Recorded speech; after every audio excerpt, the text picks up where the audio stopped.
네, 안녕하세요. 오늘은 내가 만든 스트림릿 앱 무료로 배포하기라는 주제로 영상을 준비해 보았습니다.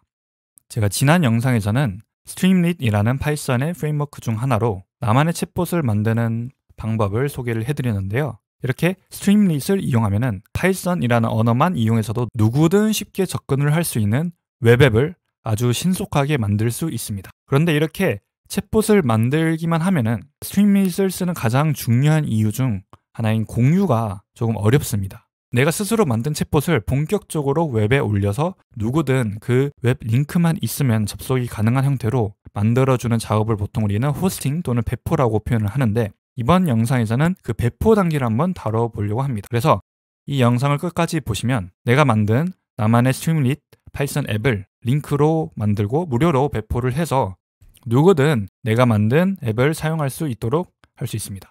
시작하기 전에 배포 전에 준비를 해야 되는 계정 두 가지만 말씀드리겠습니다. 첫 번째는 GitHub 계정이 있으면 됩니다. GitHub 계정은 없으면 회원가입을 해두면 되고, 두 번째는 GitHub 계정 또는 구글 계정을 기반으로 이 스트림릿의 커뮤니티 클라우드라는 사이트의 계정이 필요합니다.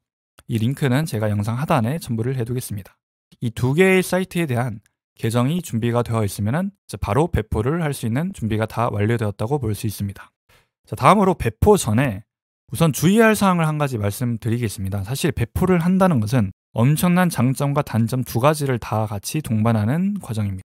내 프로그램을 내가 인터넷상으로 배포를 하게 되면은 내가 공유를 해주고 싶은 지인들이나 아니면 친구들에게 쉽게 링크만으로도 프로그램을 공유할 수 있다는 굉장히 큰 장점도 있지만, 반면에 그 링크를 아는 전 세계 누구든 이 웹에 접근을 할 수 있다는 단점도 있습니다. 그래서 봇이나 아니면 익명의 유저나 이런 앱을 악용할 가능성이 항상 있는데요. 그래서 예를 들어서 제가 만든 챗봇처럼 이렇게 챗GPT API가 그대로 내장이 되어 있는 앱은 특히 보수적으로 관리를 할 필요가 있습니다. 만약에 이 앱이 저희 지인들이나 친구들 위주로만 공유가 되면 상관은 없겠지만, 만약에 익명의 누군가가 이 앱에 접근을 해서 정말 무분별하고 남용 차원에서 계속해서 메시지를 보내게 된다면 메시지를 보낼 때마다 API 비용이 발생하기 때문에 API 비용이 엄청 높아질 수가 있습니다. 그래서 이런 앱들은 특히 링크가 있는 모든 사람들이 다 접근을 할 수 있도록 하는 것이 아니라 저희가 사전에 정해둔 특정한 키를 입력한 사람들만 한정해서 접근을 할 수 있도록 제한을 걸어주는 것이 안전합니다. 그래서 저 같은 경우에는 이 앱을 이제 이 API 키를 사용자가, 즉 이 링크에 들어간 사용자가 직접 입력을 할 수 있도록 수정을 먼저 해보겠습니다. 그렇게 수정을 하면은 유저는 각자 자기의 API 키를 이용해서 이 앱을 사용할 수 있으니까 그런 남용 사례를 방지를 할 수 있습니다. 자, 그러면은 제가 이 지난 영상에서 만들었던 이 원본 코드를 활용해서 한번 챗GPT를 통해서 수정을 해보겠습니다. 네, 이게 지난 영상에서 만들었던 코드인데 그대로 복사를 해두고 챗GPT를 켜보겠습니다. 네, 코드를 그대로 붙여넣고 프롬프트를 입력을 해보겠습니다. 이 코드를 수정해줘. 사용자가 API 키를 처음에 입력할 수 있도록 수정이 필요해. 자, 이렇게 한번 입력을 해보겠습니다. 네, 이렇게 코드가 완성이 되었는데 그대로 한번 복사를 해보고 그대로 덮어쓰기를 하고 저장을 해서 한번 실행을 해보겠습니다. 자, 다시 뷰원을 눌러서 이렇게 처음에 API 키를 입력하라고 창이 뜹니다. 한번 API 키를 입력을 해보겠습니다. 입력을 하고 엔터를 누르고 안녕, 너의 이름은 뭐니? 자, 이렇게 쳐보니까 네, 정상적으로 작동을 하고 이제는 사용자가 API 키를 입력하는 형태로 코드가 변경되었습니다. 너의 오늘은 무슨 날이니? 네, 이런 식으로 잘 작동을 합니다. 이렇게 코드가 수정이 되었으면 이제 본격적으로 배포를 해보겠습니다.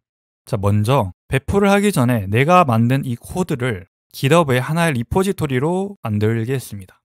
자, 이렇게 GitHub가 있으면 New를 클릭을 해서 제가 오늘 날짜랑 챗봇 이렇게 리포지토리를 한번 만들어 보겠습니다. 자, 이렇게 리포지토리를 만들고 방금 제가 수정했던 파일을 업로드를 해줍니다. 업로드 창을 눌러주고 그대로 드래그를 해줍니다. 그 다음에 Commit Changes 이 버튼을 클릭을 해줍니다. 자, 그러면은 제가 방금 만들었던 파일이 포함된 리포지토리가 하나 생성이 되었습니다. 다시 처음에 커뮤니티 클라우드로 들어가 줍니다. 여기서 사인인을 눌러서 로그인을 해줍니다.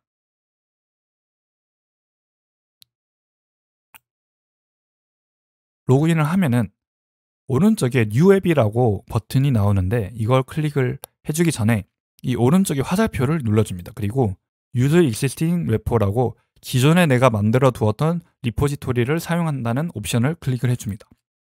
이걸 클릭을 하면은 지금 내 GitHub 계정에 있는 여러 개의 리포지토리에 다 접근을 할 수 있습니다. 여기서 제가 방금 만들었던 이 240424 챗봇 리포지토리를 선택합니다. 그리고 이 브랜치는 그대로 메인으로 두면 되고 이 파일 패스는 내가 방금 업로드했던 그 파일 이름을 그대로 넣어주면 됩니다. 여기서 저는 app.py라고 업로드를 했기 때문에 그대로 app.py로 입력을 해줍니다. 자, 이렇게 하고 디플로이가 배포인데 바로 눌러주면 됩니다. 자, 그러면 이렇게 배포 준비가 완료되는 것을 볼 수가 있습니다. 네, 이렇게 예기치 못한 에러가 발생을 했는데요. 아무리 저희가 챗GPT가 나와서 코딩을 수월하게 할 수 있다 하더라도 이런 식으로 중간중간 과정에서 에러가 발생하는 상황은 굉장히 많습니다. 우선 차근차근 문제를 해결하기 위해서는 먼저 이 코드를 그대로 복사를 해주고 한번 구글에 검색을 해줍니다.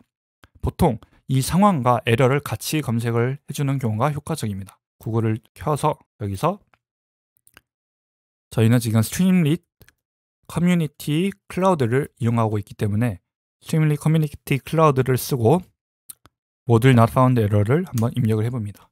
그러면 이렇게 링크들이 많이 나오고 비교적 최근에 올라온 이 링크를 한번 클릭을 해봅니다.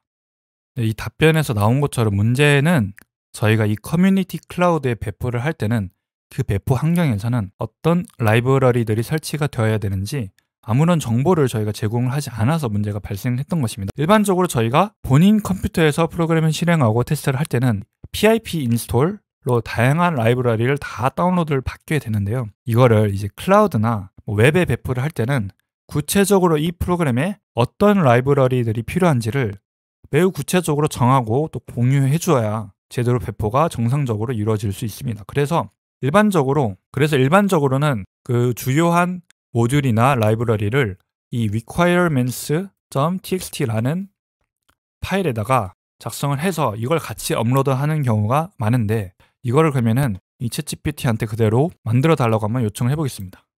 이 앱을 배포하기 위해서 requirements.txt 파일도 만들어줘 라고 한번 입력을 해보겠습니다. 자, 이렇게 그 텍스트 파일에 어떤 내용들이 들어가야 되는지를 그대로 알려줍니다. 자, 이걸 그러면 복사를 해서 아까 갔던 데에서 requirements.txt 파일을 만들고 여기에 이거를 그대로 저장을 합니다. 이걸 그대로 써서 저장을 하고 아까 우리가 올렸던 여기에 그대로 업로드를 해줍니다. add 파일을 누르고 업로드 파일스를 누르고 방금 우리가 만들었던 이 파일을 한번 업로드를 해줍니다. 이렇게 드래그로 올려주고 commit changes로 업로드를 해주겠습니다. 그러면 이제는 기존 파일과 두 번째 파일 두 가지가 다 포함이 되어 있습니다. 다시 우리가 스트림릿 커뮤니티 클라우드에 들어와서 아까 우리가 배포했던 이 앱의 점점점에서 리부트를 한번 클릭을 해주겠습니다. 자, 리부트를 클릭한 다음에 이 링크를 클릭을 해보겠습니다.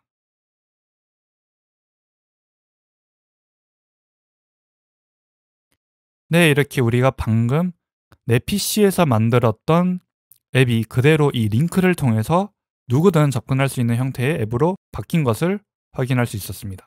이렇게 배포가 성공적으로 완료가 되었습니다. 네, 오늘 영상은 여기까지 마치겠습니다. 감사합니다.